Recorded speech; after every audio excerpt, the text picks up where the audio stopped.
So, had a wonderful day of panels and readings, and now open mic time, and later on there will be the twin fires, the bonfires, hopefully. Dancing, yes, dancing in the streets. Yeah. They clean the chimney? I don't know. I'm not in charge of the fire brigade. Well, Michael Shakey is in charge of fires, but there are two fires. One will be in the fireplace. Yeah. I just asked. She asked if that had been cleaned. Is it workable? Does it work? Yeah. It worked last year. Is that any relationship between me? I Yeah. worked last year too. Could be. All right, so Alan has entrusted me with the great, scary power of determining the order of things here. So, and it's going to be, I'm going to have to cast the I Ching each time to decide who comes up first. So this could take a long time. No, but we are asking, about three, I would say three medium-sized poems, How long is meeting? 5 minutes, total of 5, 6 minutes. Yeah. Less than 10, okay? All right. How about 5 to 7, somewhere in there? Okay. 14 for us. Minutes, yeah. Yeah, so roughly 3 poems. As long as I stay within 5 to 7 minutes, I can read 15 poems. If you read them that fast, we're going to throw shoes at you, okay? Just saying. Yeah, technically, but you probably couldn't read it effectively that way. Okay, so anyway, I am going to start out with a poem because I'm here with the microphone, and this is reflecting on, I didn't want to find myself on a cot here again this year, but, fate worked out that I was. So this is a poem that I wrote when I was at one of the National Poetry Foundation conferences up in Orono, Maine, University of Maine. It was about 10 years ago, and I think it was exactly 10 years ago. So it's called Poetry Camp. And for those of you who have been sleeping in sleeping bags and cots and so forth, you will maybe relate. Lockdown in Orono dormitory. Spartan bunks, thin white towels, and no hangers. 4 cells to a sour suite. 1 sink and 1 pod-shaped shower.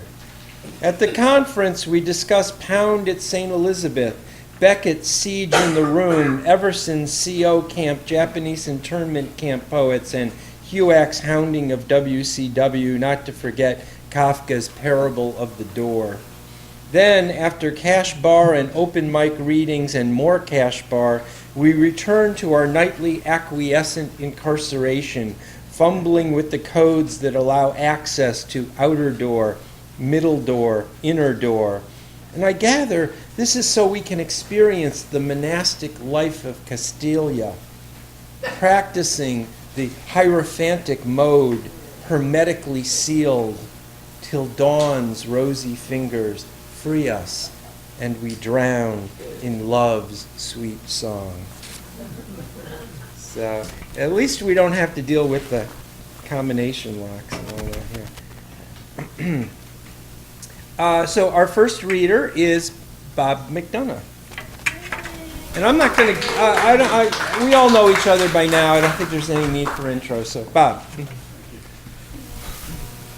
we demand an intro, Bob.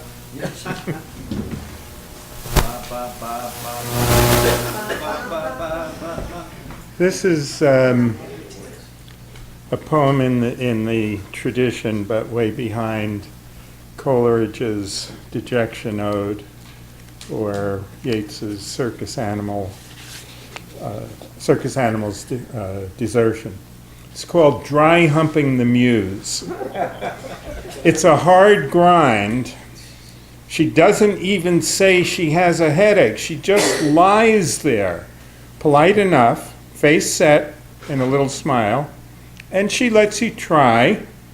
You can touch her in all the secret places that worked once but don't now, You can try new things you've never dreamed of. Get a little rough with her.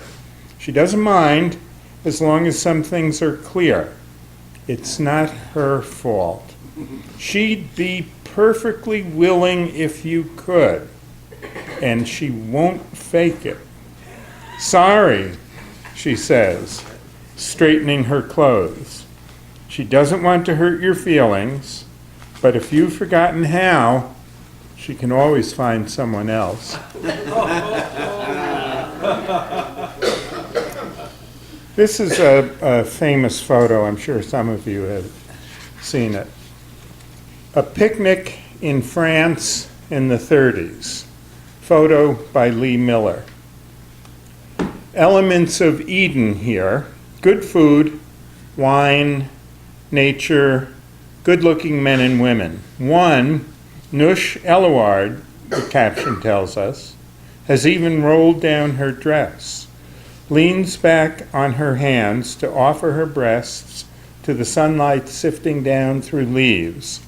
Breasts tanned as her arms and face, perfect for sunlight and camera to meet on. But next to her, her poet husband fires a glare out of the picture. And next to him, Roland Penrose, Lee Miller's husband-to-be, stretches his neck as if he would follow his head up and out of all of this. And all the men are fully clothed. Nush grins, clearly pleased at how she fills her skin, but grins too at the couple across from her. Man Ray has his hand on the neck of his friend 80. Her head is thrown back against the pillow. His arm presses her bare chest. He is apparently determined to kiss her, and if we follow her arm down past her breast, appealing and white between his arm and hers, past the rolled-down dress to her hand half clenched, resting on her purse, we see she knows she's going to let it happen. She's being raped by circumstances, by the day. And Lee Miller? We know Man Ray has been her lover. Penrose will be her husband. Why don't the men look at her? It's 1937. In a few years, she will be a war photographer. But right now, hasn't she loosened her dress? Doesn't she frame her own lovely breasts between serious working elbows as she takes this picture?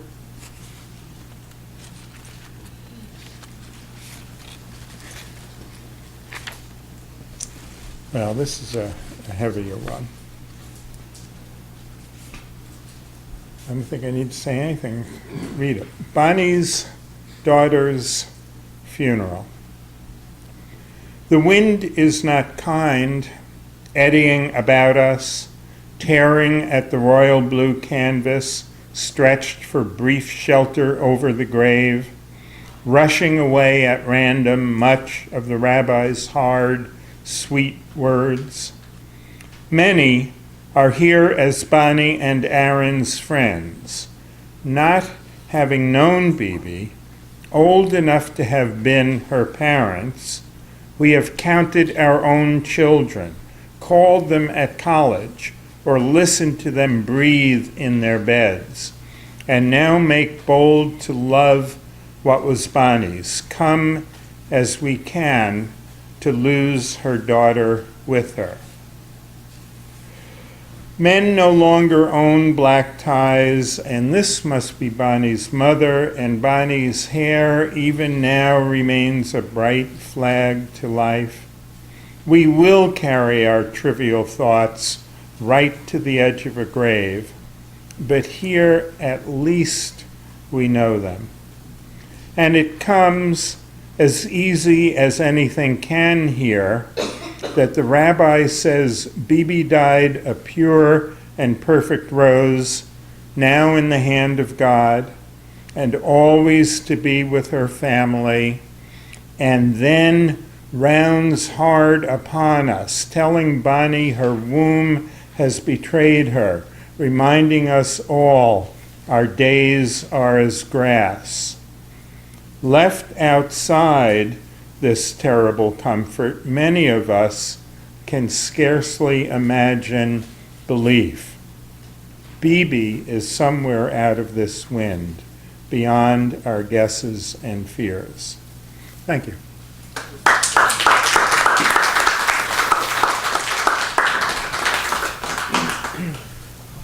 Thank you, Bob, although we did get complaints from the ancient Greek community that they are offended by that first poem.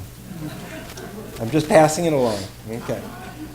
And I think our next reader will be Paulette Schwartzweger.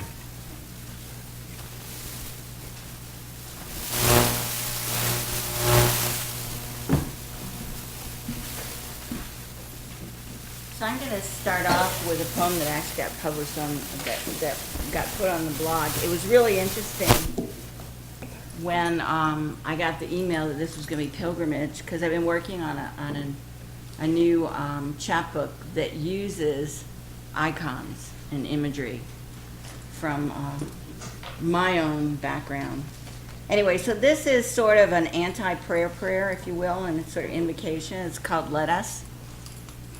Let us in these days of old stones, harsh sands, sounds white hot, searing sun, fill empty wells, dig deep into hard earth. Let us circle this or that, punctuate our paces, leave this land of olives, depart before the departed.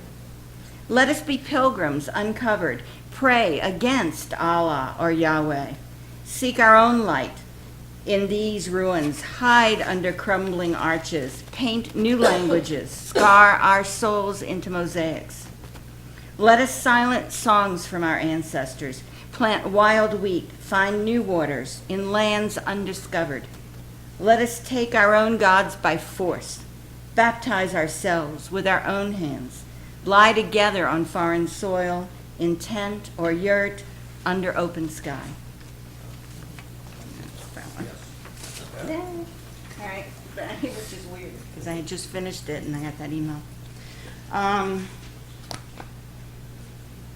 Only because, I'm going to go back. Okay, so in the fall, I was part of a collective of women who wrote poetry that was performed in the White Horse thing. You were there. Yeah. Yeah. And it was obviously women, and there's a play, sort of a strange play, you know, that White Horse, the play. So anyway, but what happened is a few of us women wrote plays, and we started with sort of in the beginning there was, you know, it's the Bible things. This is not the first one. There was a whole series, and it was performed by dancers, and it was read by other people, which is really weird, having actors reading your work, because it's like, you know, okay. So this was another one. This is called Harmony Street. She's a child of the Great War, promised peace, prosperity, paved roads to everywhere. She negotiates straight lines of cereal boxes, canned soups, TV dinners, homogenized milk, bought with green stamps and ShopRite coupons.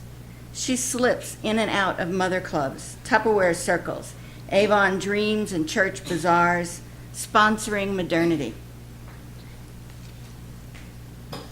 She knows her daughter won't wear patent leather shoes, has thrown out the silver locket with the family picture, wants only jeans and leather boots so she can ride far away from the concrete circles on the back of some boy's Harley.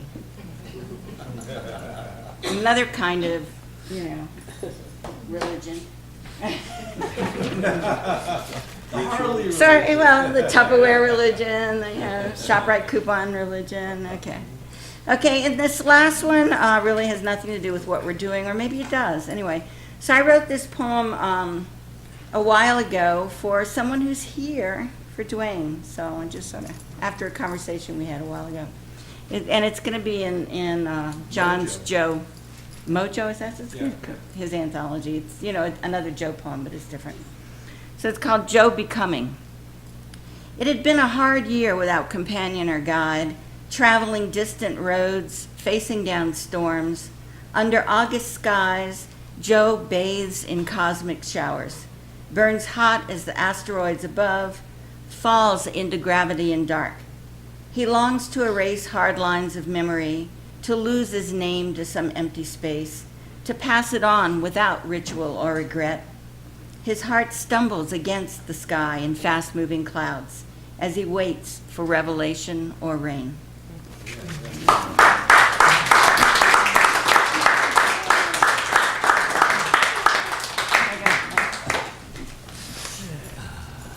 Thank you, Paulette.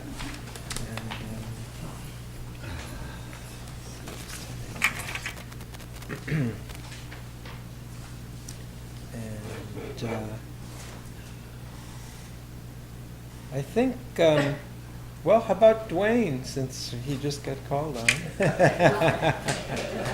Dwayne Wilder.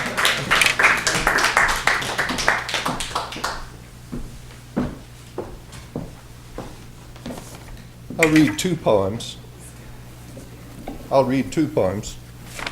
You're too tall. I'll read two poems. That's 3 already. Thank you.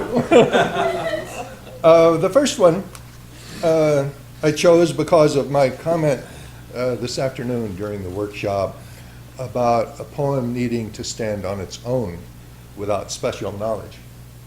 However, there are a couple of terms from Zen Buddhism that might come in handy. First of all, Roshi is a highly honored teacher, beyond sensei by quite a bit.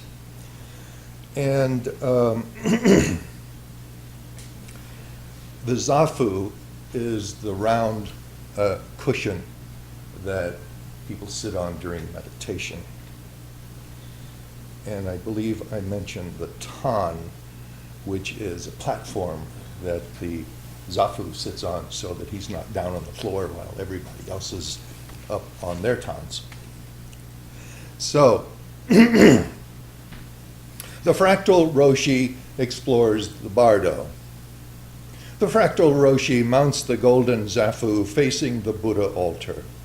He lays aside his staff and draws toward him the lectern, removes the top of his water cup, whose fair side recalls something, creating an impulse to filigree it onto the panels of the tan, slicing off the sides of the zendo pillars, cutting it into the edges of the window panes until the whole room swims in that curve, and sips, pauses, launches into the bardo, that transition between life and death, plenitude and sudden penury, where we confront the emptiness of the substantial.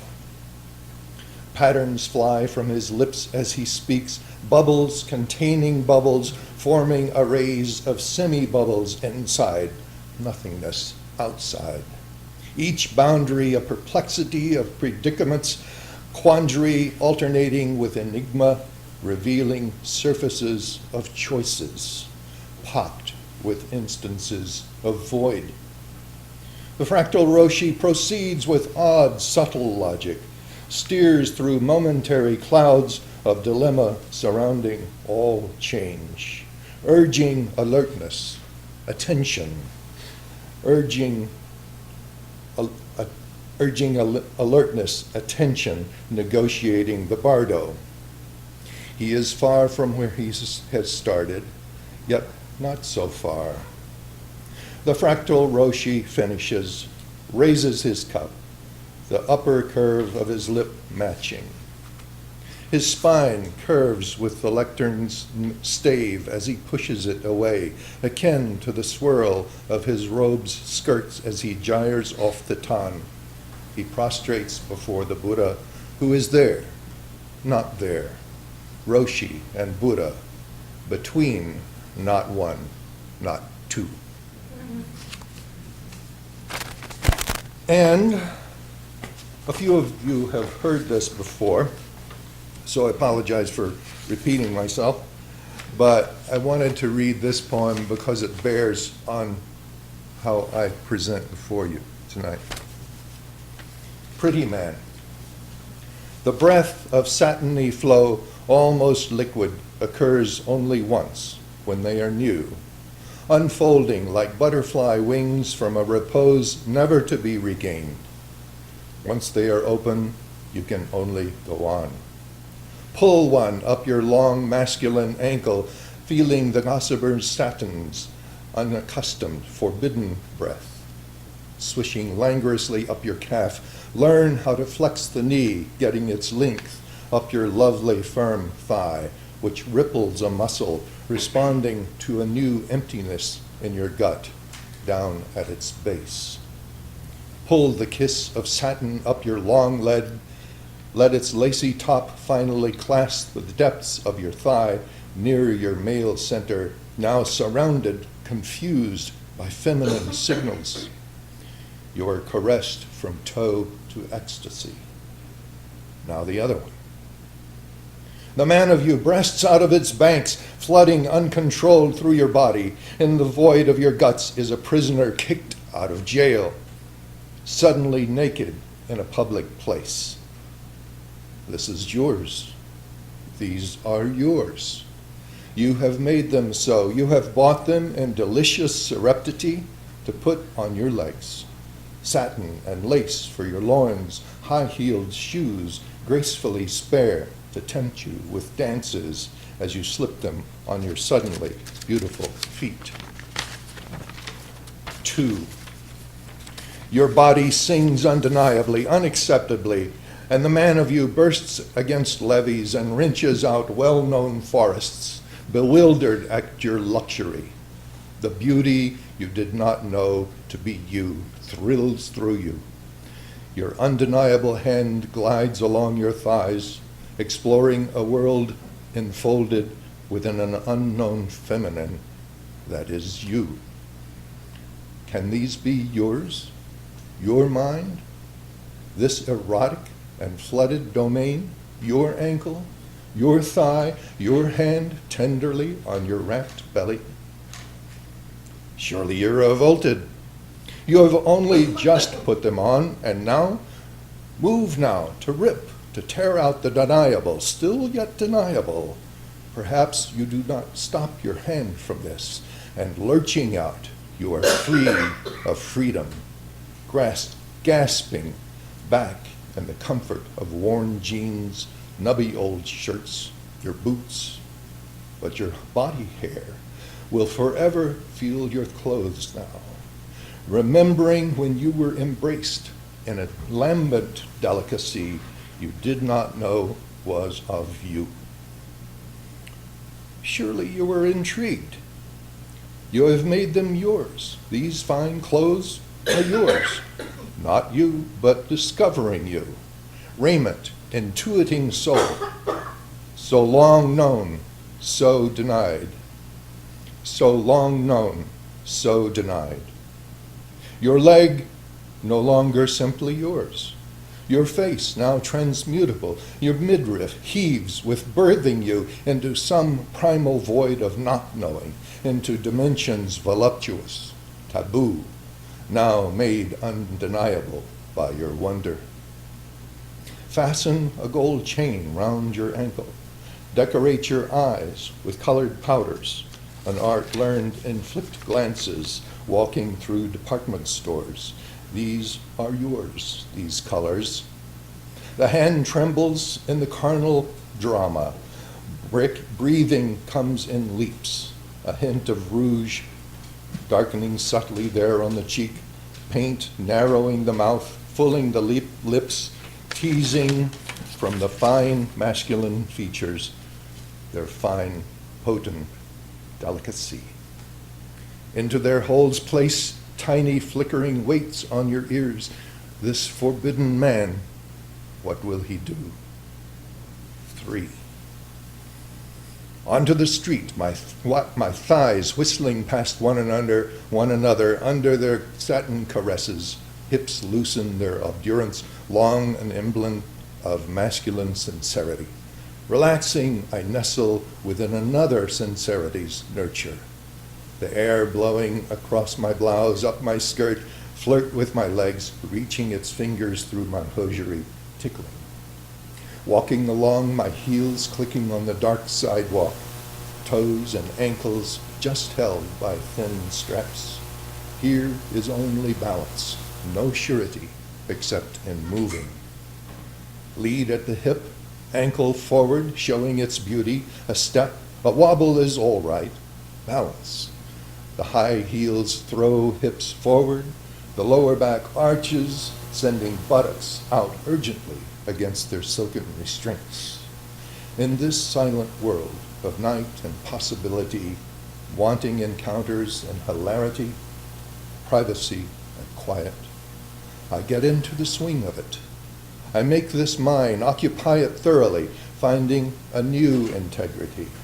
Graceful my walk, letting vulnerable delicacy show. Back at home, now far away from me, on this quavering, inarticulate street, lie my corduroys, my floppy jeans, my flannel shirts, my heavy, beloved clothes. These nylons, high heels, this airy skirt swinging from sincere hips. I make them fine, manly things. Trembling, I make for this pretty man a world.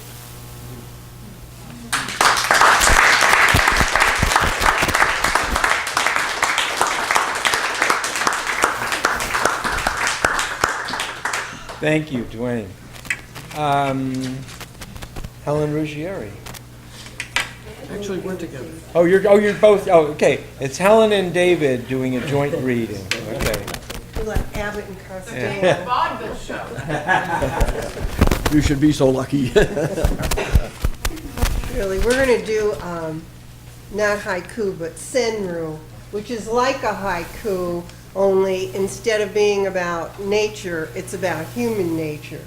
And we may even carry it one step further. There's a new aku about, which is the Japanese word for poetry. It's a zapku. It means you're really giving somebody the business. Is that zap? Zapku. Zap like zap counter? Z-A-P. Zap. Zap. The zap. Yeah, yeah. Like lightning would zap you. Zap. Okay. Usually, people who read haiku read them twice, but we're going to assume that you guys are a lot quicker than normal. So we're only going to read them once, so. Drive-by haiku. Right, drive-by haiku. I think they're more like tweets. Tweets? All right. Sorry to hear your dog has died. I have recipes. Oh. Ah, the crows. A murder in the making, empire building everywhere. Day after day, talk, talk, talk, talk, talk, talk, talk. Grand old Oprah. Our world wholly owned, oligarchs fattened, we capitulate again. Grand opening of the new rest stop at our exit. Come pee with us.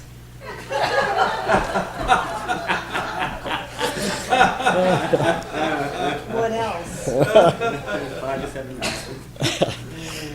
Can we tell a crow from a drone? The dancer from the dance? Worlds at stake. All right.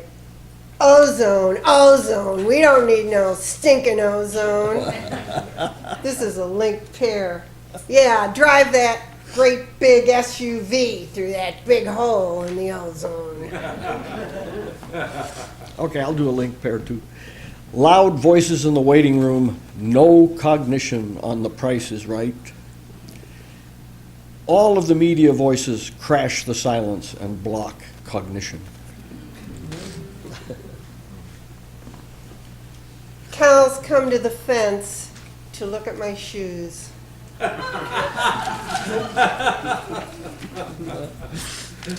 How then seek true voices and embrace silence amid cacophony?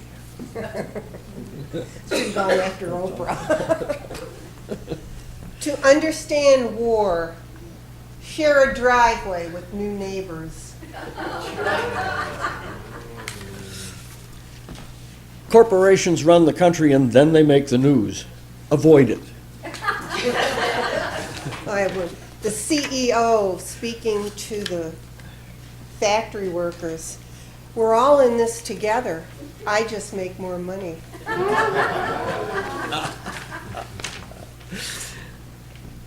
Clarity and warmth, are they enough for minds to reach beyond the news? Yeah, here's the news. In the Oval Office, she's making a comeback. Monica Lewinsky praying. It's visual. You have to think that through.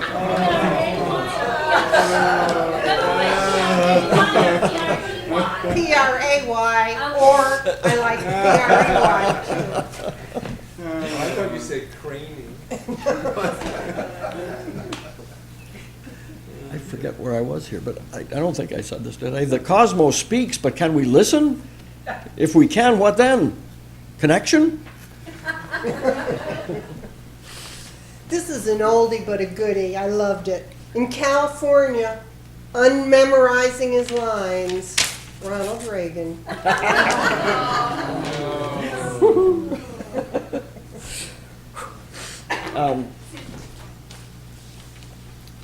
We reach each other to focus attention and find true sustenance. What was that last line What? that you just said? I just said- Again, David? We reach each other to focus attention and find true sustenance. Monday night. No wonder football was invented.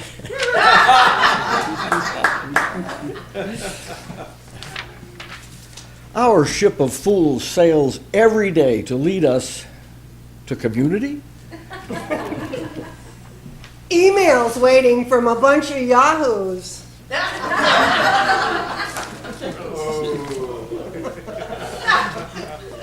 That's not fair. Bigger do too. Yeah. I'm going to change this a little bit. Fred Whitehead, a Buffalo poet, wrote these, this is a little bit longer, but he wrote Oh, two. that's not allowed. I'll read his two pieces, and then after you, I'll read my response.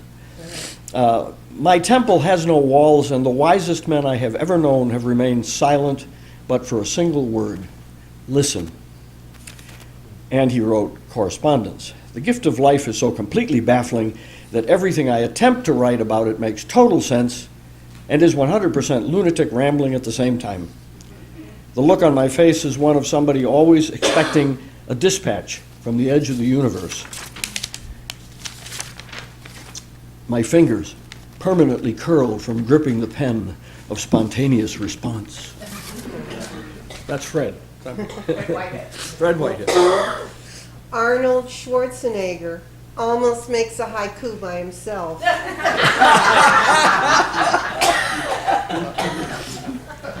So I responded to Fred, hearing for Fred Whitehead. A man said to the universe, "Sir, I exist. However," replied the universe, "the fact is not created in me a sense of obligation." Stephen Crane. We listen or try to, and sometimes hear or think we do, a sound, a ringing, and our trial begins again, or seems to begin again, again, a verdict indefinitely postponed while we listen and wait to be dispatched. You might have heard this before. So much depends on the chicken's position and the glazing rain. Okay. Oh, I got a real nasty one. Go here. ahead. Bathroom wall poem about self-pleasuring with a phone number. Deep thought. You have to think that one through. A lot of these poems, I was doing an exchange with Pat Helsman and Carol Edmondson, variously scattered people, and most of this had to do with winter. but I eliminated all of that. So I'm running out of the stuff, so I'll read something else. We're getting, Getting on there? one more, Dave. One more. This is it for me, right here. Okay. The fact is how little I know of art, but the glorious good news is of what lies in the light ahead of, part of what life may be. Maybe a life, composed of images real or imagined, drawn as sudden salients from the darkness below or within, around, not the news of the day broadcast by empty voices in the air, but the music of the night, resonating, sounding, illuminating corridors in consciousness. This is for all of us, I think. The writer writes, and having written, gets rejected.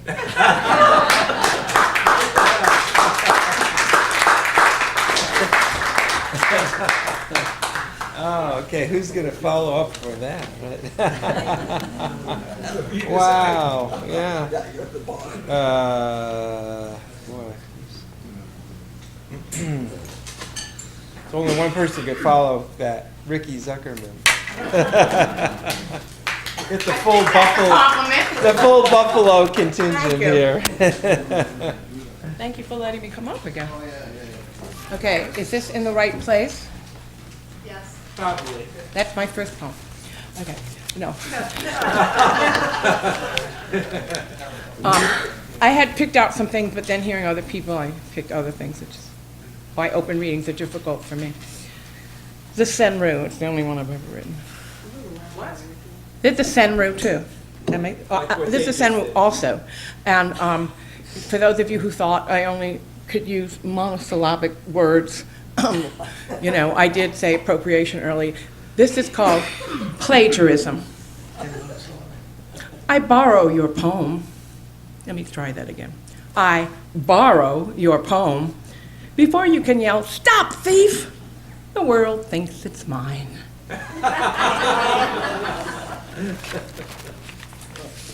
And body image, it's a very old poem of mine. When Rubens returns, I watch them, lithe and lean. Me, with my excessive anatomy. Their petite repleteness, splendiferous in minuteness.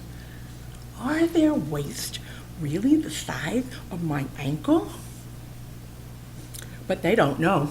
When Rubens returns, the shoe will fly to their feet. They will be the ones packaged incorrectly, gaunt and angular, unmatched to pink expanses of flesh and warm, full folds. When Renoir cracks open the Titian white once again, my untanned voluptuousness will reign in purple majesty. Long shall they live, the full-bodied women.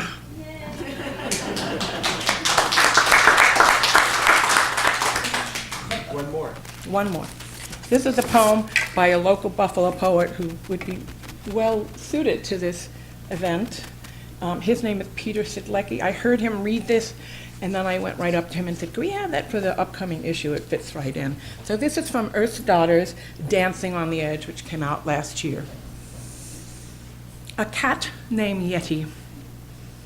I believe it was Camus who said, in words different from these, that the most logical thing one can do with life is end it before it comes apart. I, who have reached a stage in which my life's parts are held together with tape and wire, have never pretended to be logical, only human. And I would rather die as this cat is dying, without acknowledging an ending, only a series of beginnings. The beginning to find warm, secret places, beginning to display unexplained lesions, beginning to let my eyes crust over with tears, beginning periods of long yowling, beginning to disdain food and water, beginning the stench of decay, Beginning, the process of sickly annoyance in a manner learned from Dostoevsky or Tolstoy. Oh, I know so well those words that others use, like warm blankets, to make the secret places even softer, declaring yet another beginning, some cloudy softness beyond this life. I ask, too quietly for them to hear, how could there be anything more lovely than this life with its multifold beginnings? Thank you.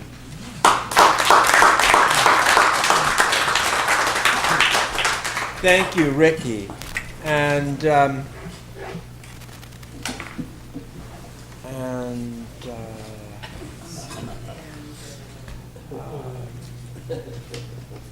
I think, how about Meryl Nowak next?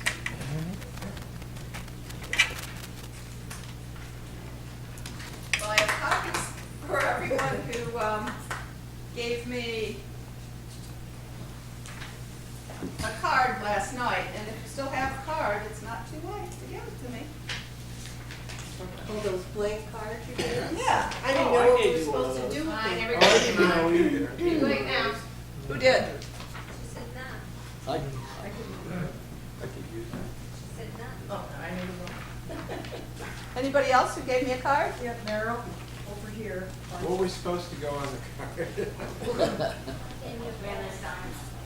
an assignment. It was an assignment.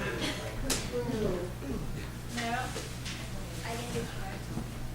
Good. Anyone else? Well, we could fight over the remaining copies, but I got 3 more cards today, so we'll add those in. The thundercloud over the backyard. Oh, I'm sorry. The prompt was flashbulb memory. You know, it's locked in visually into your memory. Flashbulb memory from childhood summer. Thundercloud over the backyard edged with sunlight, the silver lining. Summer sunshine, our tricycles turned upside down.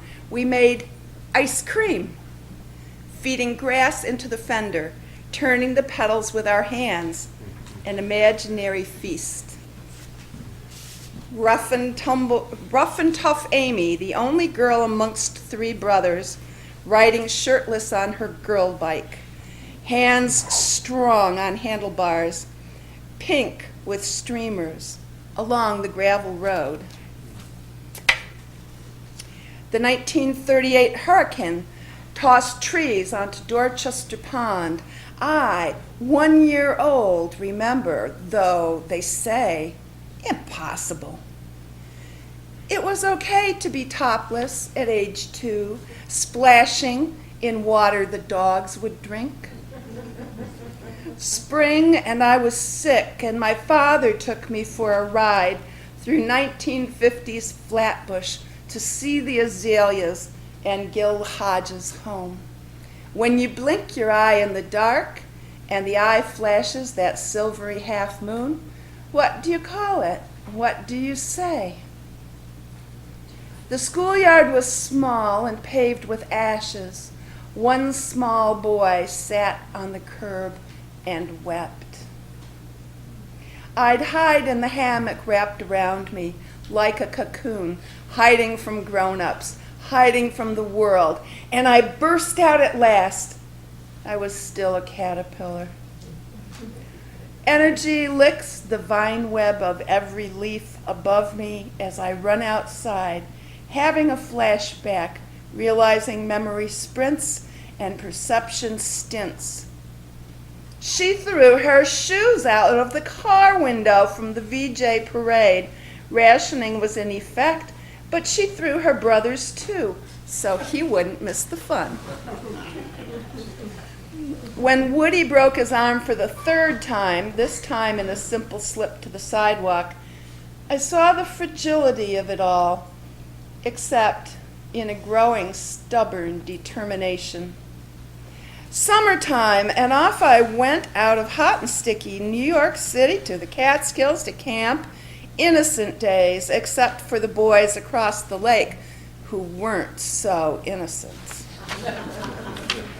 Watching Grease, where Kay and the girl with the second worst reputation in school talk about a bun in the oven. My parents wouldn't tell me what that meant. My first moment of, I'll have to remember to look that up. Count the Barks, different dad. The squirrel was red, honest. Let me out of this dress and into some jeans. Let me swing to the trees and be Penny on Sky King. Hang on, Uncle Sky, I'll save you. Penny, I told you to stay home.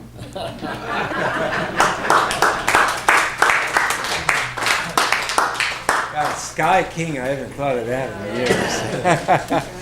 Yeah. Next reader will be Priya Keefe from Rochester.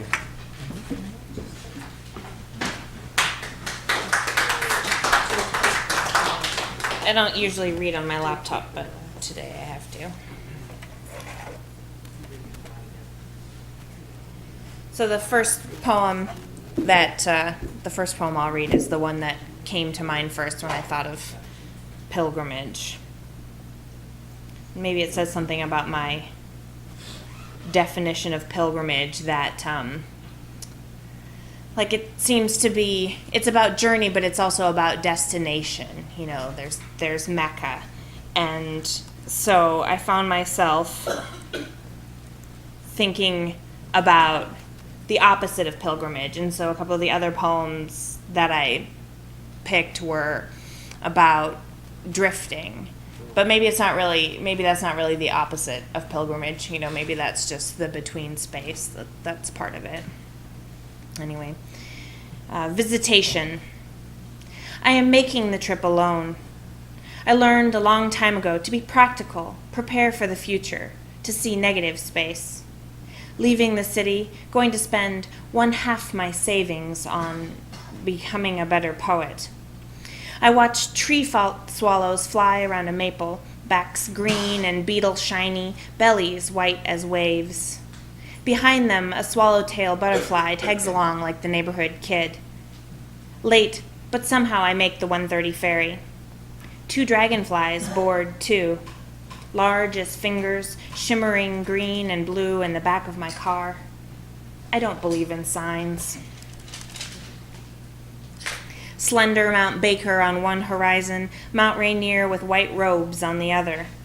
A watchful, glaucous-winged gull and 2 babies in the pilings, fuzzy, leopard-spotted, peeping, the first I'd seen. Crossing the water, leaving something behind.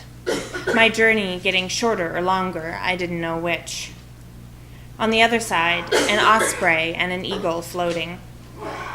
The day a shiny ribbon unfurling. Kelp bobbed like seal noses in the Strait of Juan de Fuca.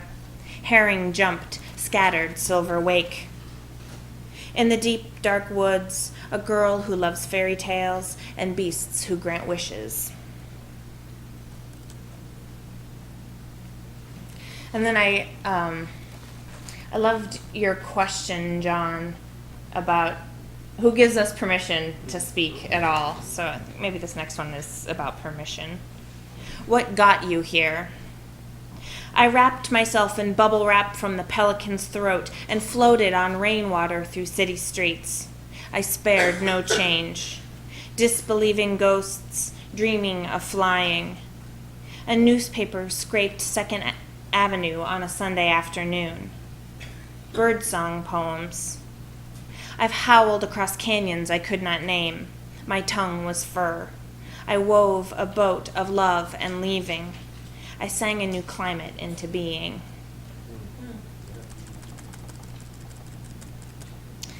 And then this last one is, well, you'll see.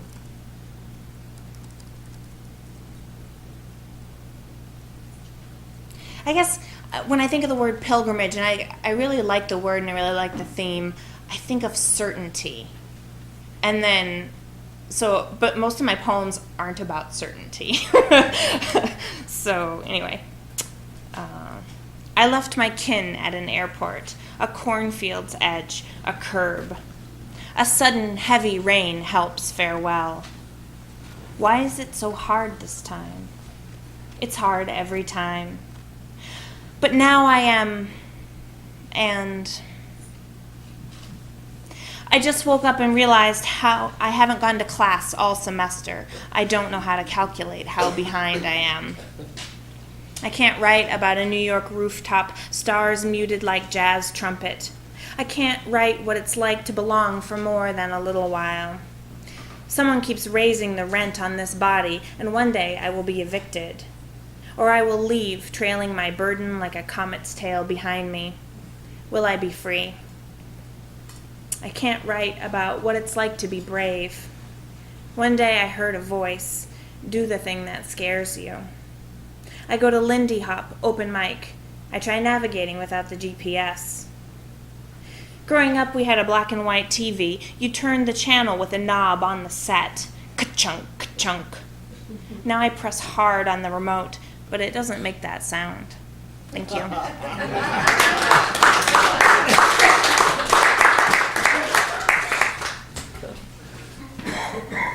Thank you, Priya. Great twists on the pilgrimage and permissions themes. Yeah. Let's see. But Judith.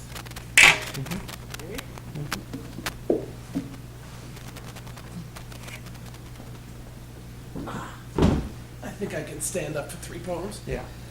3 short poems. Well, I was finding some connections among things that we've been talking about on some of the poems in this little collection. And this one is called Proofs. And since we are mostly I think we're all writers here, you will understand. Recently, the ghost in the machine has been uncovering my pensamientos. Fragments of prior wording, long since reconsidered, appear in the finished book with a dolly mustache and a wink, appalling in prose, knee-highs that keep shriveling down around my ankles, flaunting their defunct elastic. And having met Dwayne, I now know that that is not only a poem for women.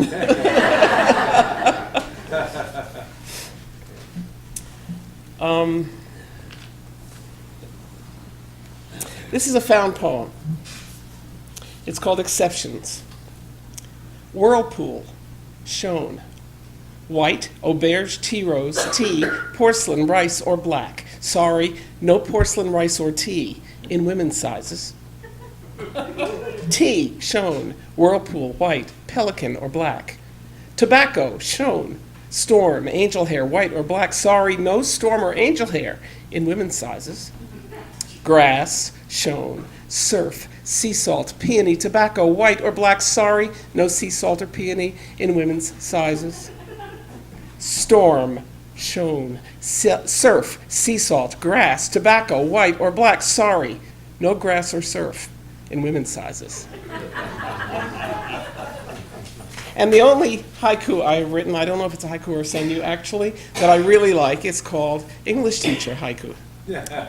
Snow on the frozen pond, bird footprint writing, I will not grade this.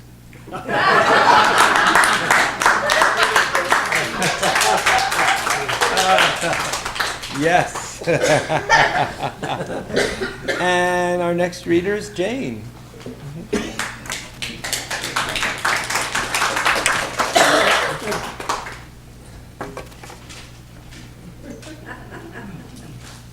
Glad I didn't follow Dwayne. This first one I thought of because of the ritual theme. And the ice boom is a device that's put into the water in Buffalo to keep the ice from going from the lake down into the river and messing with the power plants farther down the river. And it's put in at the beginning of the winter, and it doesn't come back out until the ice gets down to a manageable, something like 200 square miles or something. So it's kind of a celebration. It's called Boom Days. Just a little louder. Boom Days. March lions tethered to the ice boom, sounding a final roar, fades from our sight as the water relinquishes the chain, link by link. Ice giant shrugs, lazy now, rolls over into the river in his sleep. Fathers take their sons down to the water to watch the ice cubes floating by, still searching for that April Fool's polar bear caught in a 60s Courier Express snapshot. Dizzying mosaic of snow and ice spins over gray water, fast as snowflakes windblown, winter fragmenting into spring. Ice shards split into birdsong. Pure notes rise through vapored air, knock on the ceiling of the clouds, wake the sun.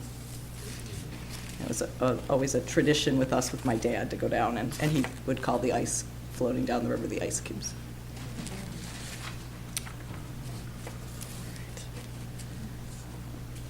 It's autumn reflection.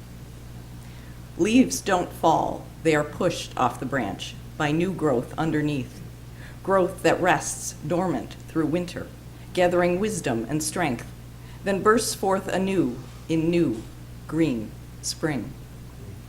Leaves don't fall, they are pushed, and I have to be pushed too, to do the right thing, the hard thing, to speak my truth off the branch, risking it all, to hang myself by myself, coloring, reddening with shyness, embarrassment, not used to calling attention to my drab brown self, but new growth underneath, growth that rests dormant through winter, pushes, pokes impatient finger, calls out a lie, a hiding behind, a wrong, and, gathering wisdom for strength, bursts forth a new me, falling, stirring in breath of air, stirring the leaves around me, and swirls right side, upside down, face down, and everything is golden.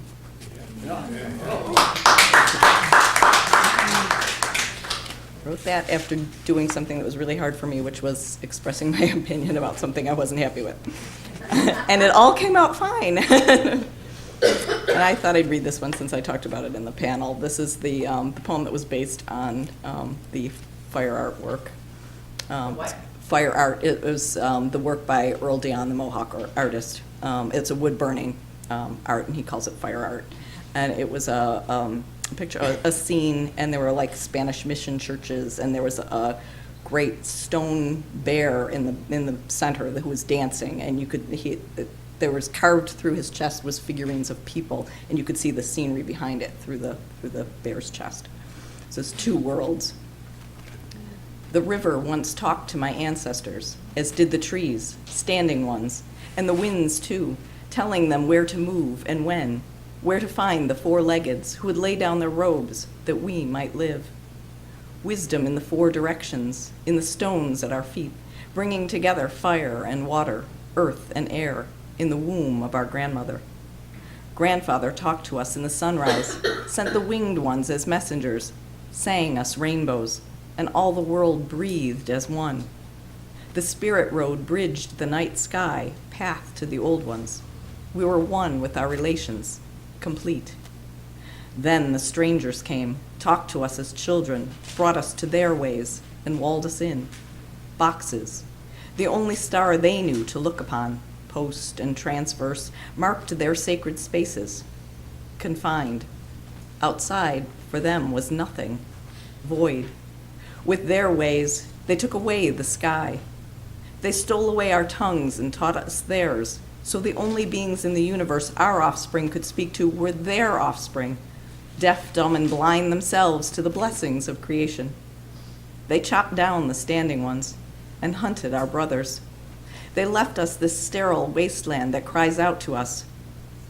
But we can no longer hear. Our hearts no longer trust. We can no longer speak. Come back, we come back, as the grasses return after fire, as the cones release the seed after burning. Stone bear dances healing between the worlds, healing for the people. Heartbeat of the mother moves the dancer's feet.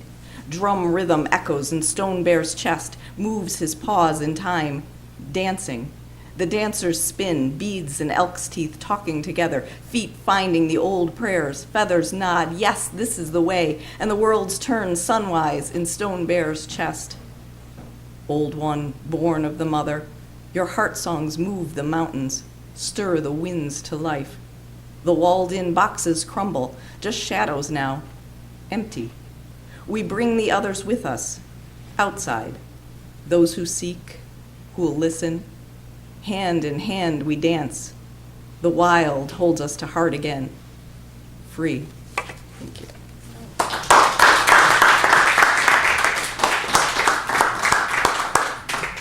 Thank you very much, Jane. And, I was thinking about, we have so many Buffalo poets here, which is terrific this year.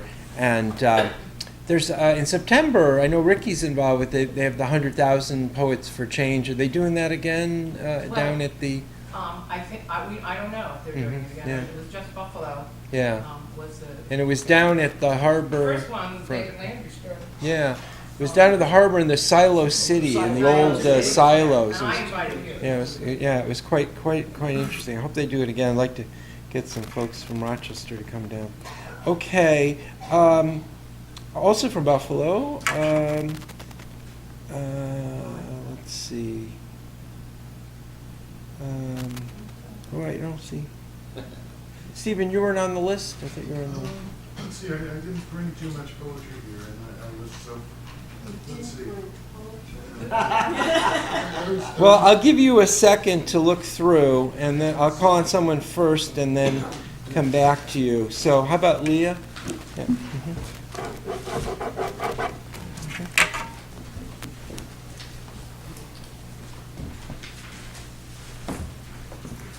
Apropos of this afternoon's panel, this is where memory fails to remain sacred. This is from a survivor. It's called Neutralizing Memory, his voice. He was 10 when they sent him to Auschwitz, 16 when he went home again, where he desperately looked for his vanished family before coming to an uncle here in America.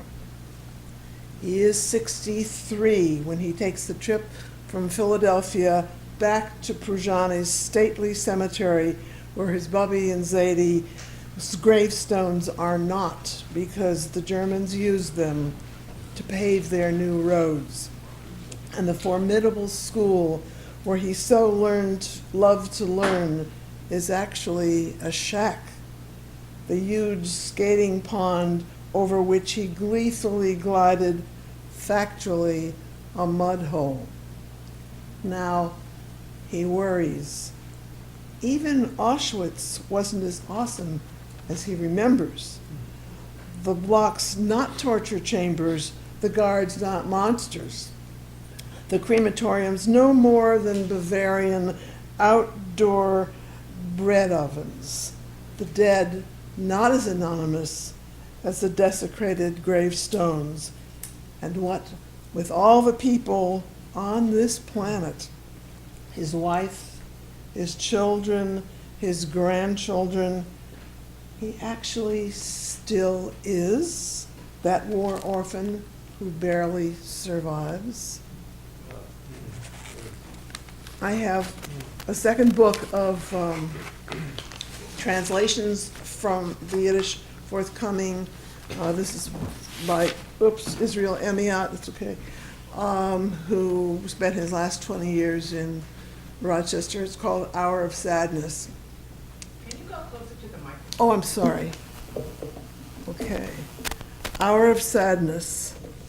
Rain all the time. Everything close and full of goodbyes. I am still living, even though I have given myself a divorce many times. Yet, like a distant planet, I still spin myself around you, driven by some unknown law. With so many things, like Saturn's rings, you encircle me, but I am mute. Thus are silent all the trees and all the branches rising to the planets. And last poem is one of those that has shocked some people about Mexico. It's called Linares, Mexico. It is always Linares, that white-hot speck of a town on the old East Coast highway where I fell asleep 29 and woke up 30. It is always Linares, that memory drives me to till I forget what has followed from then to now. A cluster of adobe huts with turquoise doors guarded by sentinel seguros. The roughened stucco walls reachably close, the white sheets on a wrought iron bed that filled the windowless room, and the silent breeze, or was it our breath, wafting the sheer lace curtains back and forth across the open doorway, so a sliver of heat-hazed moon blessed us like a priest's signifying fingers. By next night, we had ascended to the city, where all the lampposts on the boulevards had placards of the just dead Marilyn Monroe bondaged to them. Her white dresses pleated fan-like skirt lifted almost to her genitals by the gust from a grate, as though she were Botticelli's Venus floating in the fluted seashell. And each dark-haired man I met swore he alone could have longed the skirt into a parachute, love alone lifting her.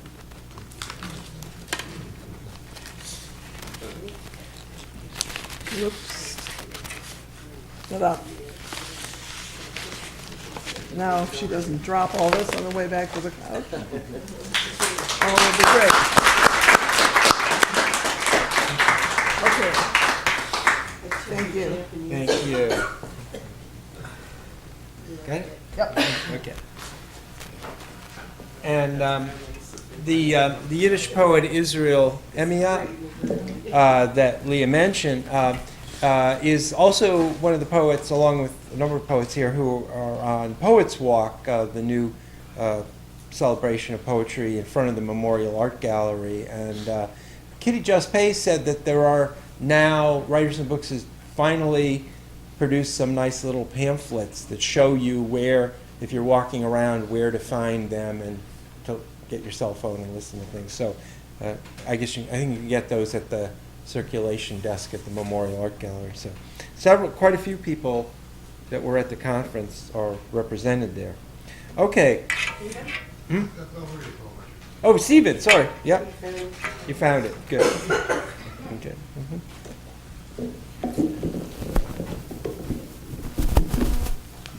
Yeah, I was just so obsessed with trying to come up with something for that panel that I wasn't thinking much about poetry of my own. That I had that, there was that poem I read at the beginning of the conference, of the pilgrimage theme, and then these were two others in the same issue of Blaze Vox Online. A little closer to the mic. Okay, these are New York City poems. 43rd and 9th. Rushing from work to Penn Station, confused as ever by the internal and the external factors that oppress me, the day seeming another falling amper sand grain of a sterile accumulation, and so my whole being, the trapped fuel of a cold, smoky conflagration's witless plague, till ceasing my quick steps, staring entranced at 36 blue-gray birds, standing on, hanging from, 4 horizontal members, run between the 2 posts of a small iron guardrail structure at the center of an edge of an apartment building roof, living beads of a heaven granted close to Panacean abacus. And trailing clouds of glory, learning the terms. At the Metropolitan Museum, the young father lifted the girl up so her head was in front of his head, and she could gaze with close eyes at the small sacred canvas. "See," he told her, "those are angels coming down from the sky to help those people." So indeed was the glowing story, fashioned well, sincerely or not, by an artist who is almost always secular, as in the other paintings in the room now filled with the intensity of the child's hastening to call out, "Are angels good or bad?"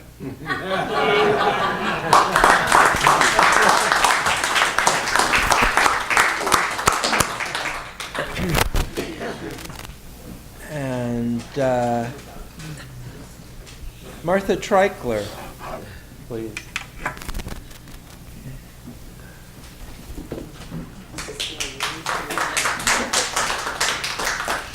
Well, writers and poets have a reputation and a history of talking back to each other.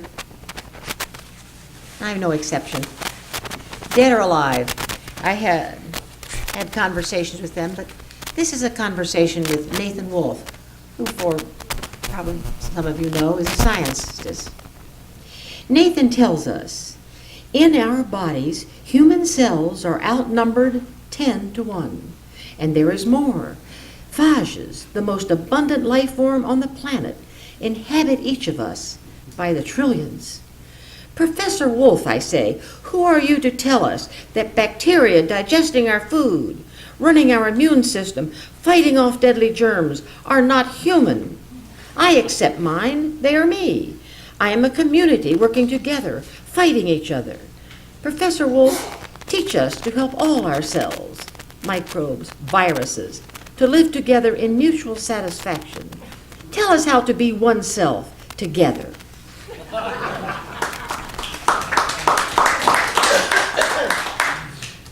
And I'm sure you've all heard of Louise Erdrich, who is a wonderful novelist and poet. And she wrote a wonderful poem about the things you should let go if you have more important work to do. Louise, you are honest about keeping house. Many of us are not. You say rightly that disorder, the pileup of debris, the mold, the insects do not matter when one has more important work to do with oneself. But I confess that there were times when the shout of company could send my family scurrying to move extraneous bedding, clothing, tools, recreational equipment, piles of magazines and books into the nearest closet, bedroom, under the kitchen sink. Once a neighbor's child was present when the call came. She rallied with the best of us. Our name is Legion.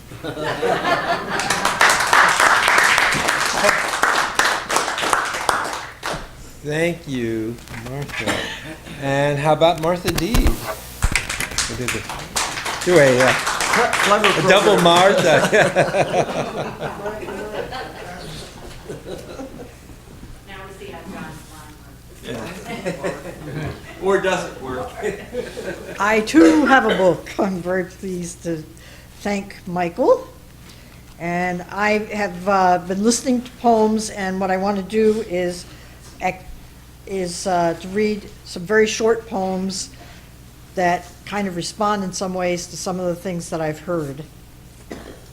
The doe with morning sickness. The doe with morning sickness walks slowly across the yards on Sweeney Street near the canal. Dyspeptic as a rare bird hurled from an updraft to a downdraft during a sudden summer storm, burping and farting and caught between a glimmer of hope and a stabbing of fear, even though such human emotions are unlikely in a deer. A restlessness, then, a lack of appetite for rhododendron. It's November, and she has nothing to fear, unlike the wild turkeys back in the brush, hiding from drunken poachers inside city limits.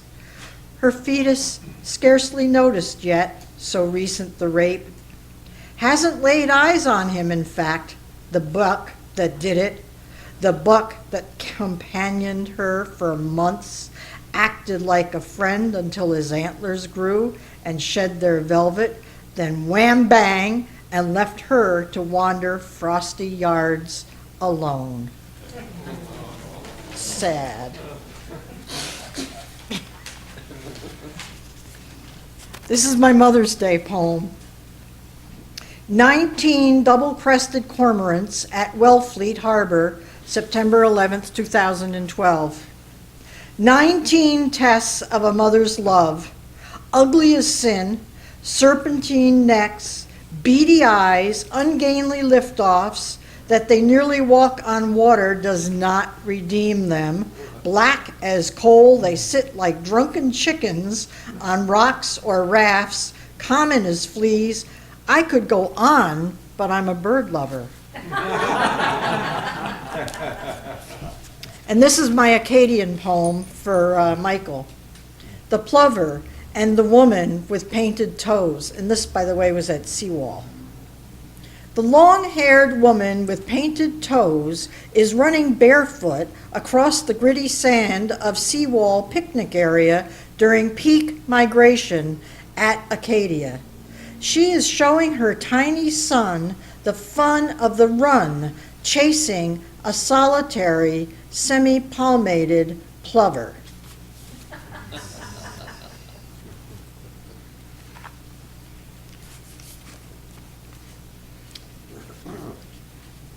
And this really relates somewhat to pilgrimage. Walls. And a quote from Rita Dove. Strike a stone to see if it's thinking of water.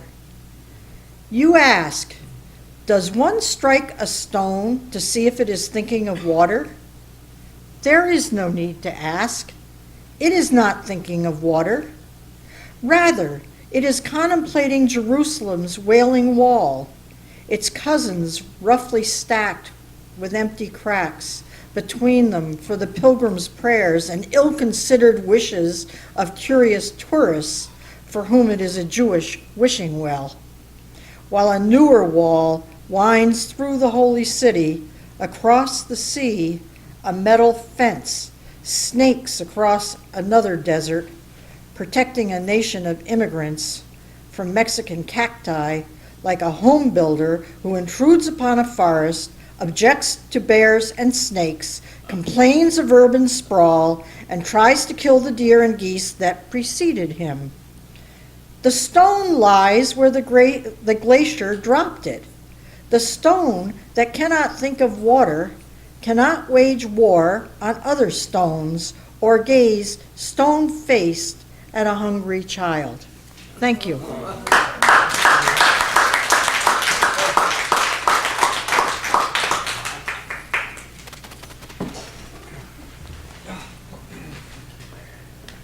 Let's see. Ricky, I think you took my book and left yours there later. Okay. Yeah. Did I leave anything else there besides my brain? No, I had a topicalities book here that disappeared. That's okay. What's that do? No, that's different. Yeah. Anyway, it's around somewhere, I'm sure. Okay. Let's see.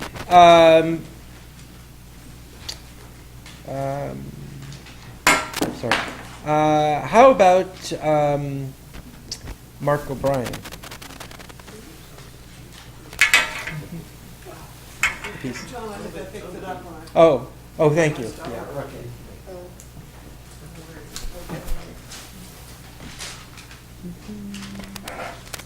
Okay, take it away, Mark. Okay.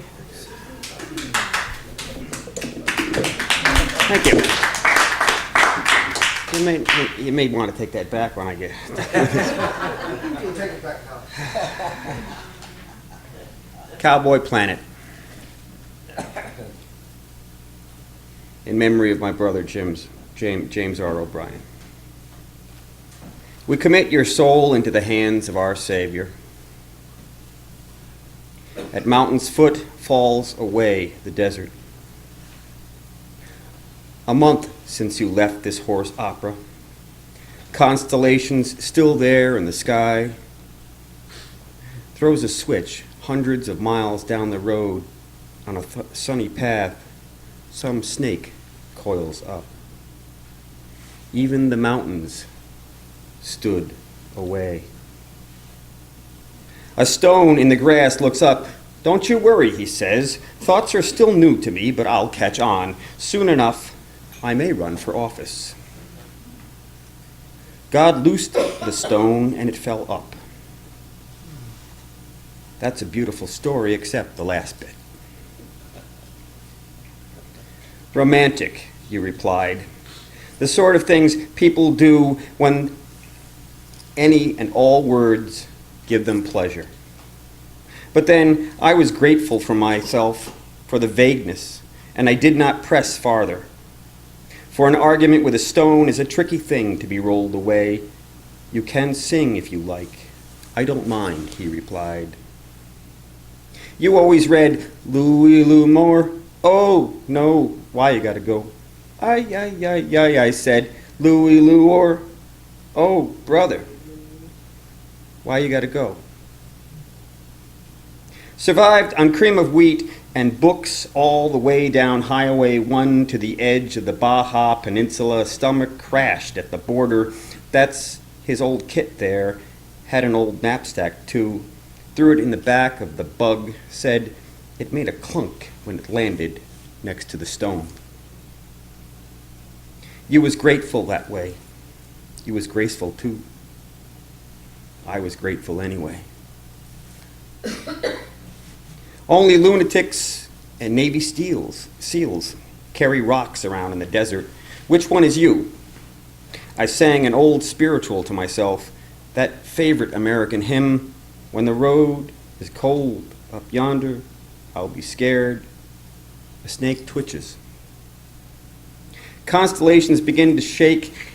We rattle and roll to a new beat, but then I decide to press at last. What resolution of the mind makes this all right? In what universe was I tempted by that snake? Fucking cancer, man. Are you really at home with Mom and Dad now? Am I breathing still and you no longer? You always wanted to lay in bed all day and you finally got your wish. A month since you've gone. Constellations still there in the sky. In what dead wood, under what dark moon were you bitten? Rayado Canyon? Must be. We spoke of there, but never went together. Me following the blood, steeped in the blood, you stoned, immaculate, in search of a savior. We stared at sundogs till we almost went blind. Then left by alternate routes, destined to challenge new ranges for God knows what. Glowering and happy in the same breath. What would they make of this with grown-up eyes? Fucking cancer, man. Cowboys and buffalo bobs rustling the stars. A month since you left this cowboy planet, constellations still there in the sky. Silent man knows no solace. Argument with stone is a tricky thing. No, really. Beautiful story, God said, except the last bit. Don't you worry, I says. Thoughts are still new. Fucking cancer, man. It's time to leave this God-forsaken planet, said the specialist. Hope you brought your snake kit, said the charmer. Toodles, you replied. Miss you, man, I thought. Miss you, I'm thinking. Over the street, in the deli window, an old Jewish grandfather watched black and white westerns, sliced salmon so thin you could see through it. I want to write poetry like that. The old Jewish grandfather, you mean? Is skill or the byproduct? Yes. A month since. A month. Where's that stone? What happened to the snake? Why are you all coiled up? Fucking cancer, man. Did you take your medicine? Look, a sundog. Dog? Remember we lived in that apartment just out of school together? Remember how the dog got sick? We blew doobies at his face till he passed. Remember the sound his head hitting the door jamb as you carried him out weeping. Me too.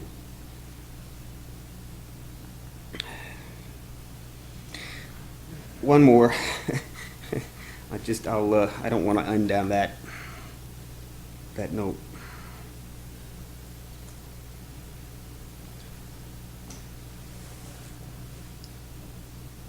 Looking at the table, this is from Mom's.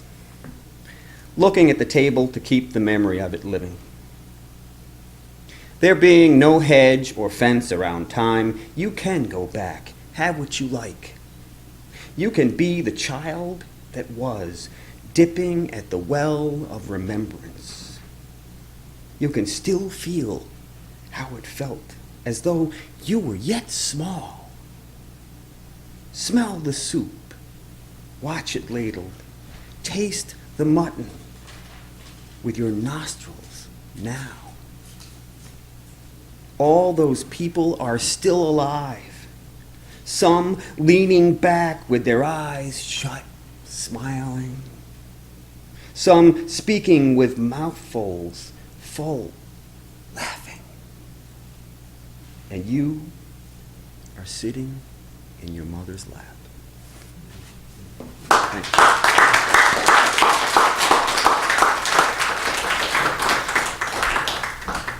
Thank you, Mark. Okay, we're getting down here. Aleph there. Ready?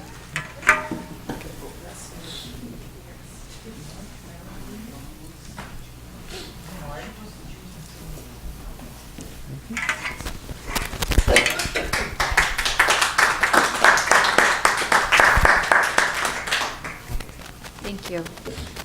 I'm reading from a novel in verse about my trip back to find my family in Slovenia. And they didn't know my branch of the family existed when I went there. I met a woman named Neshka, who is the person that is going to figure in this series of poems that I'm reading from. Neshka Shkabe, Prince, Devor, 52, emerges from the kitchen to the left of the table. I know this structure. The body to the left, the papers on the table.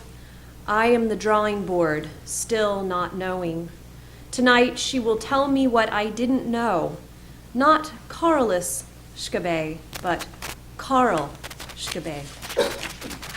She wants to know how I got here. I boarded a bus, number 24, this morning from Ljubljana at 7:30 a.m. Neshka laughs, her smile broad as her cheeks. My interpreter's eyes widen, his jaw slackens. A bus travels from Ljubljana to Hina direct? Yes, it took an hour and dropped me off at the village. They don't know how you've come here. Like lightning, she says. I am a thunderbolt in the daylight. Immediately, I am. Carl walks from Hina to Novo Mesto, boards a train. I am gone. Mother, kiss me goodbye and let me go, this hateful journey. I want to know about the place of my grandfather's birth.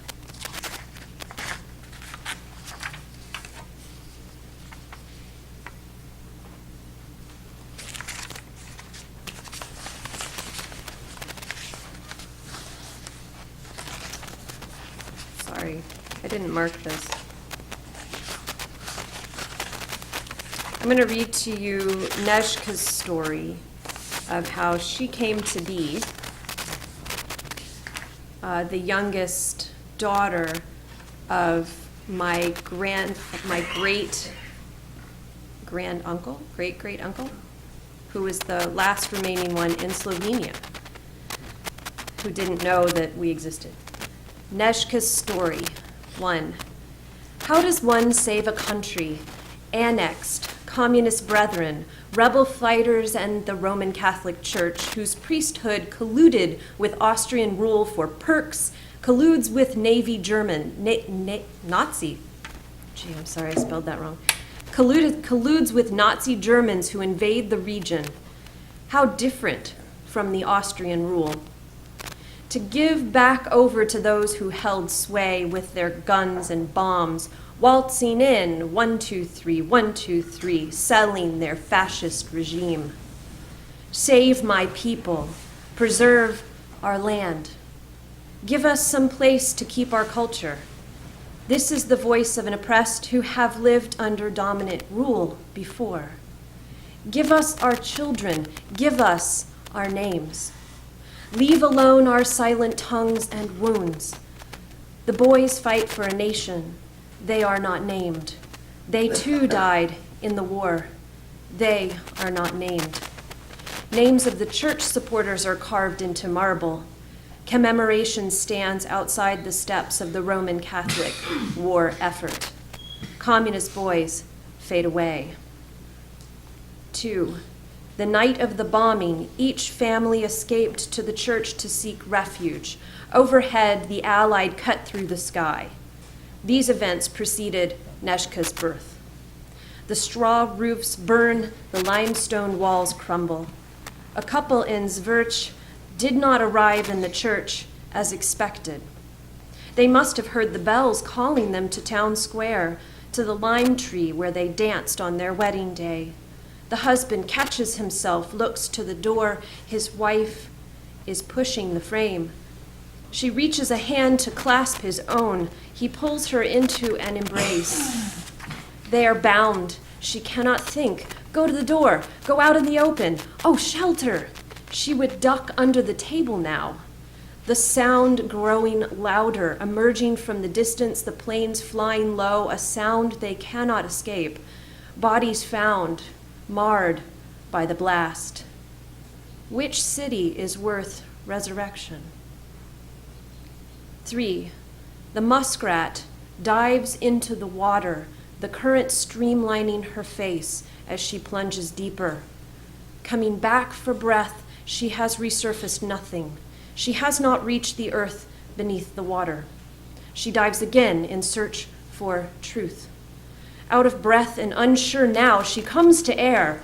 Deeper breath and a third plunge. She travels deep below the surface of her little earth is land, deeper still, to the bottom of beneath, a hard clay sea floor. She takes the underwater earth in her claw and transcends to air, the third travel proving successful. God begins to extend the earth with what she has brought. 4. Philippa, who's a man, begins the reconstruction of Strukel, the house. While his wife, Franiko, stays in Zverch, she is heavy with child. Lumbering through the morning and into the night, sweat on her brow, Franiko dreams of the morning, 6 children saved when the bombs dropped. Who has time to think about what will happen next? When to the fields again? The children sleep, tossing fits, legs tangled amongst blankets. Bless these whom we love, who we leave we give of ourselves, not first but seized by the force of God, seized by nature, by the plains overhead. Contractions begin in the back, grab like fingers around the abdomen. From above the belly to the pelvic floor, coursing like a thick wave, the others had come more easily, this labor of rapt fear and contemplation. 5. In the photo, Philippa's family stands in one line across the front of decimated Strukel, the house. Behold the child born 3 days after the bombs. The gray tone of 1945 black and white distorts their faces. Not a cloud overhead. The wind catches their hair, blows westward. Thank you.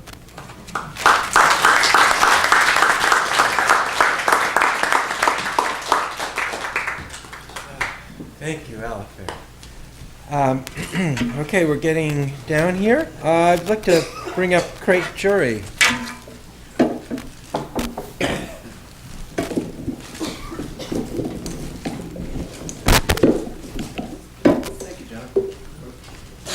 being adopted, I have been appropriating language, symbols, and ceremonies my whole life.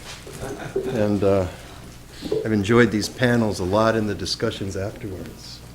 Many of you know from last year that for the past 3 years, I've been living in an old schoolhouse in northeastern Pennsylvania, creating poems from the interviews I've been conducting while hitchhiking up and down Route 29 between Tunkhannock and Montrose in the heart of fracking country. This is from my Thumb Notes Almanac. I drove up to Susquehanna County to hire on with the gas company. My summer creative non-poetry course at the college where I teach drew a blank, and I knew they were hiring on the gas rigs just north of my hometown. I hear you're hiring. We are. What do you do? Well, I write poetry. What do you got? Well, we've got openings for doodle buggers, derrick hands, mudmen, mud loggers, swampers. Right.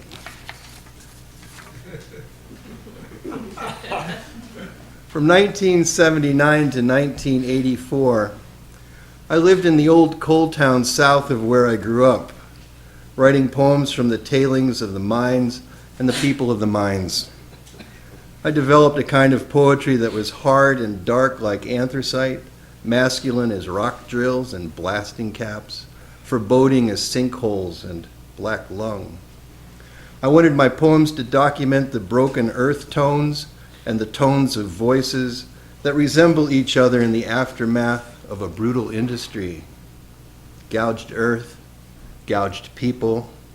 January 22nd, 1959, the Susquehanna River burst through the roof of the Knox mine up from Wilkes-Barre, flooding the entire honeycomb of mines throughout the lower northern anthracite coalfield.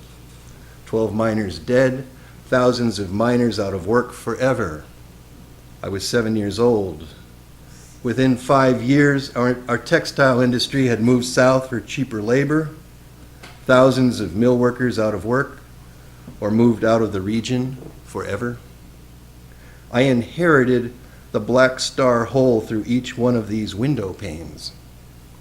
I inherited the voices and attitudes of the men and women who were shut down and abandoned, a tremendous anger, a tremendous silence. One high school student, after listening to me read my poems about the gouged earth, the gouged people, sulfur creeks, mountains of slag, asked me if I was an environmentalist. I flipped off the lights, opened the window, rearranged my chair, hacking and smoking. Now, over 30 years later, with the advent of Marcellus shale gas drilling in the endless mountains, the conversation with earth and water, the gas people and the land people, has just barely begun. As with the coal industry, fracking has changed the face and the earth rhythms of rural Pennsylvania. It has also created new social dynamics that have fractured and fragmented the way the people of this bioregion talk with, among, and against each other. So, what was that first job you said? Doodle buggers? You'd be conducting seismic surveys out in the field to locate gas deposits. And the second one? Derrick hand? You'd be handling the upper end of the drill string as it's being hoisted out of or lowered into the hole and responsible for the circulating machinery and the conditioning of the drilling or workover fluid. Sounds like a young man's game. You got anything where you just hand me a shovel and tell me where to dig? Raising her hand up and gripping the air in front of her, while the other hand in a fist circles underneath. Right.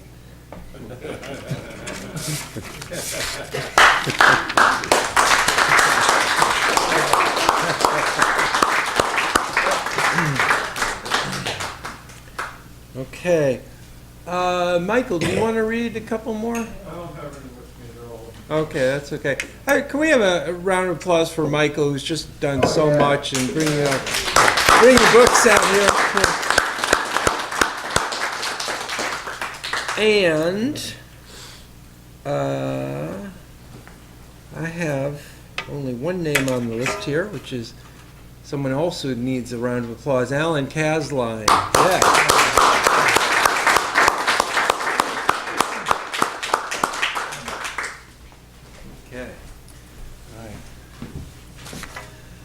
So I have three poems here, three really different places, or three different pathways, I think. The first one is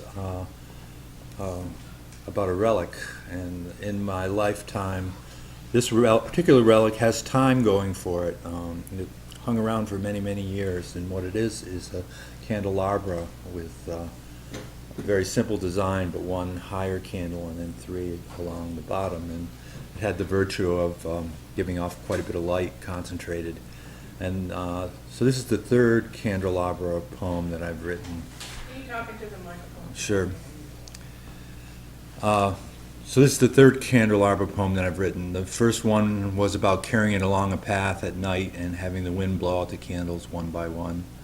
And the second one was about sort of having lost it out of mind, out of sight, and then finding it again in a crumpled condition in the corner of a room and straightening it out and putting it back in similar shape and making it new again. So the third one is written. The thing that made me think about candelabra again was that idea that it associated in my mind with saving something and making it new.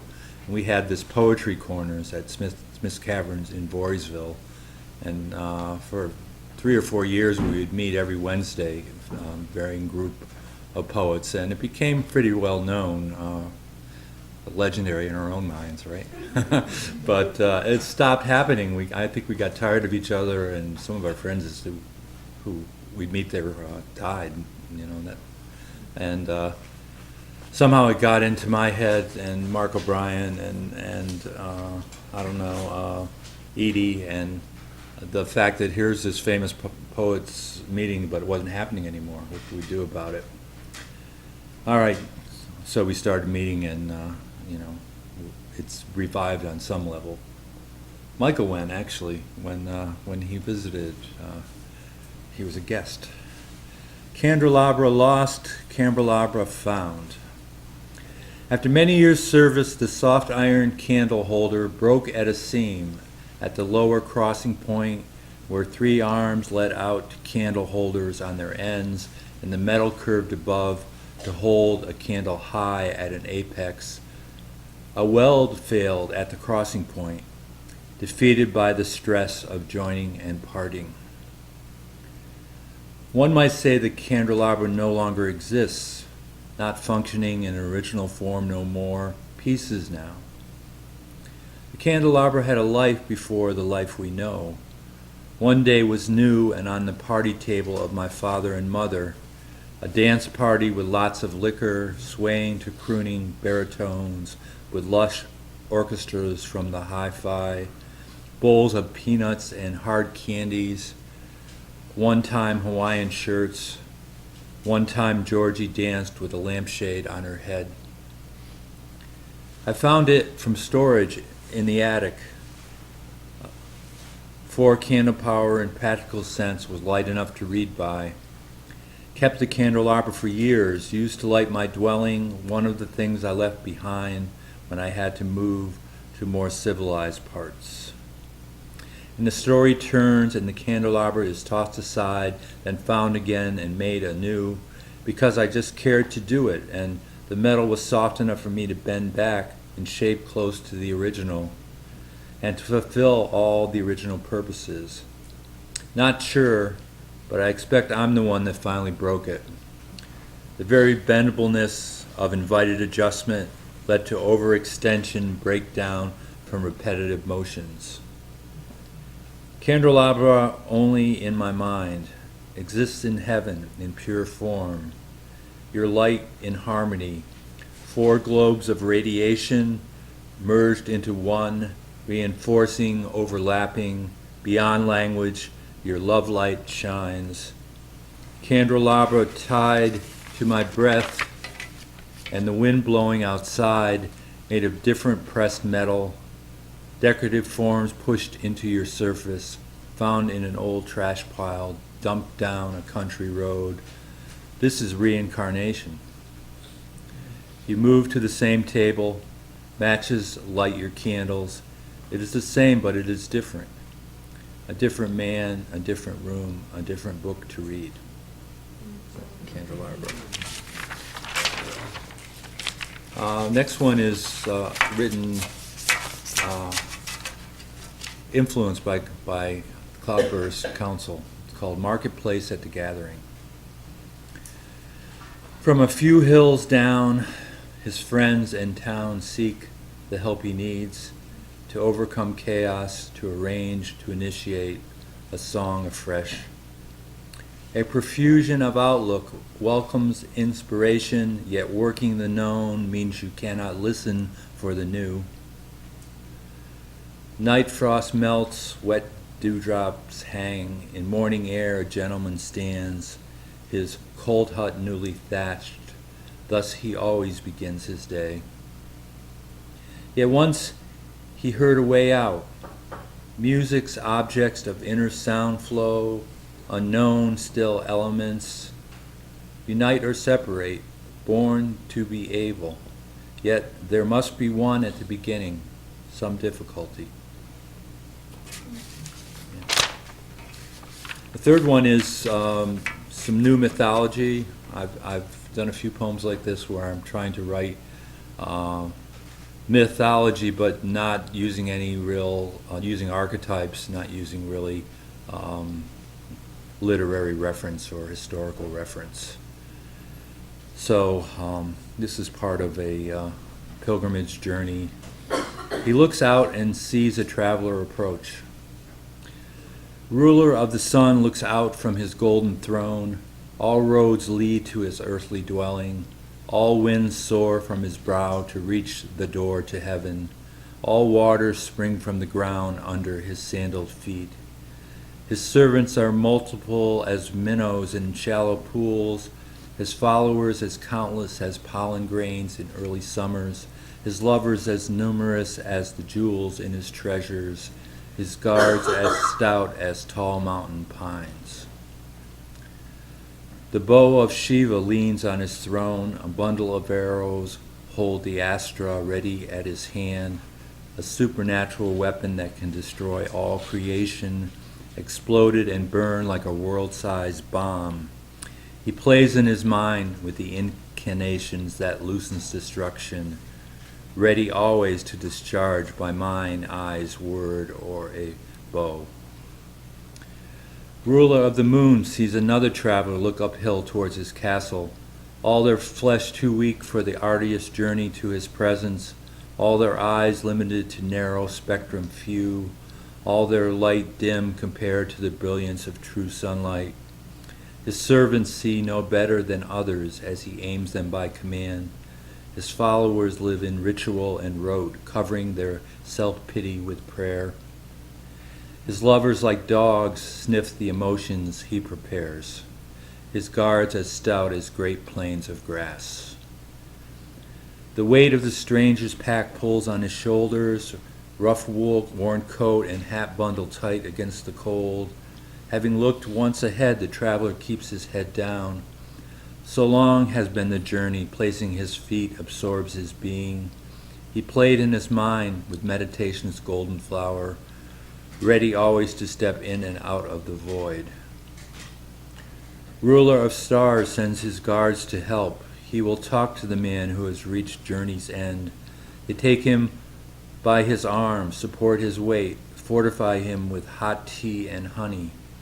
The traveler insists on nothing and accepts all aid. Through splendor and wealth, past enchanted rugs and hangings, mandalas in diverse elements, stone inlaid, jewels set in gold, woven with bright natural dyes, the traveler walks. That's it. Thank you.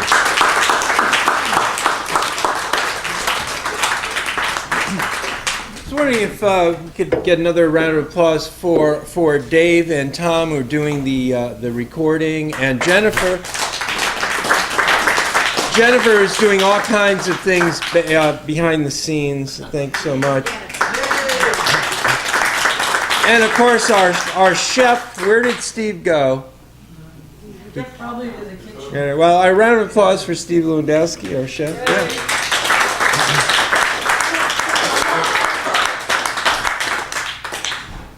But anyway, I wanted to read an Olson poem, and I think that my internet's not going. Let me see if it will work this time. Yeah. Does anyone have a phone with web that's working? Yeah, I have a phone. Do you have signal on it? Or, no, it's not going to work. No, somebody, or a laptop with, Mark, is yours working? Sometimes. Did you? It was working in the other room. Did you join the network? I'm not, it's not letting me, yeah. So, see if you can do it. Well, spotty, it seems to be spotty, or, yeah. It's not in there, is it? Oh, it's, yeah, okay, I think, when all fails. An older technology. An older technology, yeah. Yeah. Okay. So, yeah, this is from the conversation earlier. This is a great little collection, the selected writings, and it's got essays like Human Universe, Projectiverse, as well as some of the poems, especially some of the early poems. And this poem is called Maximus to Himself, and Olson hated this poem, supposedly. So I have this like, well, do I have permission, to read a poem that he didn't like, But he did publish it, so tough, Charles. Anyway, I think maybe he didn't like it because he revealed himself a little too much in it, and there was the whole thing of like trying to take himself out of it and just to become the mythic figure. Anyway, but I still like this, and I'm going to read it. Achiote is like a hot pepper sharpness. So I'm going to read this, and then one Joe poem, and then we'll be done with the open mic. I was going to ask Steve if he wanted to read, but he seems to have oh, there you are. Steve, it's almost the end of the evening, so you could take us out. We have a joke about. Does he know we clapped for him? Did you hear we did clap for you? Yeah, he was going for that. Can we get another round of applause?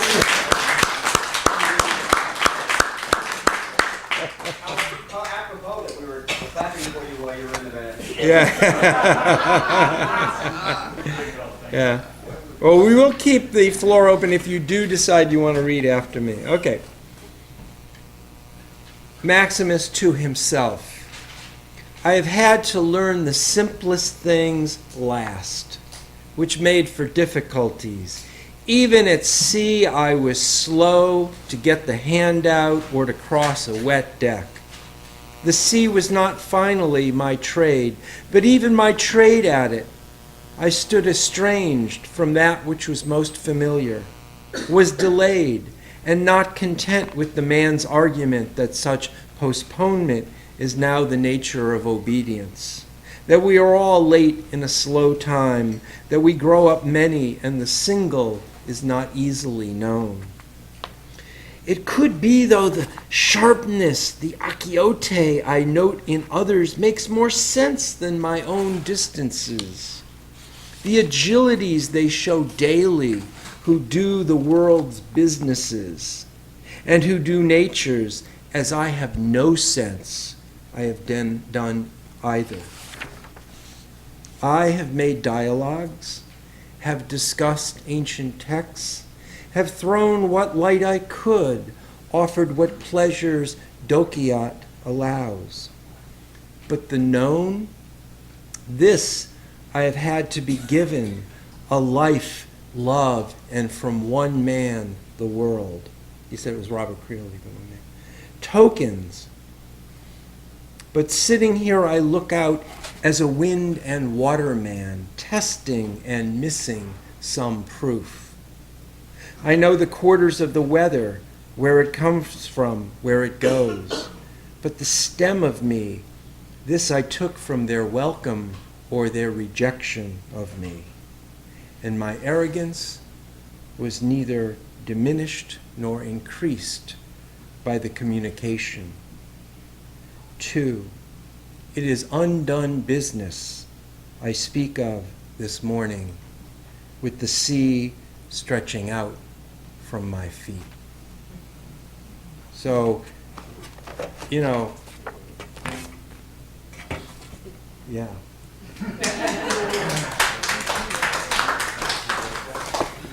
And I'm going to add one little Joe poem. And this is called, and this is, it's an I Ching Joe poem called Joe the Poet at the World Naval, after hexagram number 43. I don't remember which hexagram that was, but the World Naval, you know, the Omphalos, the world belly button, whatever, a lot of mythologies. Yeah, I think it was the breaking through. Yeah, it was the first cloudburst, that spring rains and the breaking through of the creeks.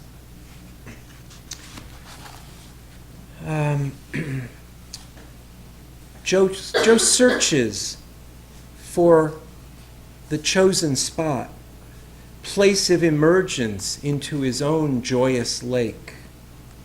20 years he walks with forward-striving toes, bony thighs and rain-bespattered clothes to show for it. He gets detained by mundane matters for 20 more years, sets out again, renewed of purpose, but fearful lest he's tarried too long, hopes it's still there, hasn't been fracked or paved or blown up in the last war. 20 more years gone. His steps grown shorter, his eyesight weaker. If he slows down just a tad more, he'll be right on top of it.